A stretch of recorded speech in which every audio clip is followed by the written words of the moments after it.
মনে থাকবে না। সঞ্জয় ভট্টাচার্যের লেখা। মনে থাকবে না এই আলো, এ বিকেল, এই বেচা কেনা, এই কাজ, প্রেম, রাঙা জীবনের দেনা, এ নিবিড় পৃথিবীর নিজেদের হঠাৎই চেনা। মনে থাকবে না।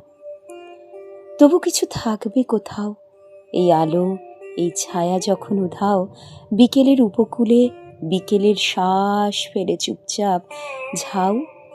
আলো লাগা, ভালো লাগা মন নেই তাও, তখনও হয়তো কিছু থাকবে কোথাও। তখনও থাকবে ছবি তোমার আমার, দেখবে পারো না একা হৃদয়ে তাকাতে তুমি আর। যতবার তাকাবে দেখবে কেউ আছে তাকাবার, অপলক চোখ যেন কার, তোমার চোখের পাশে হয়তো আমার।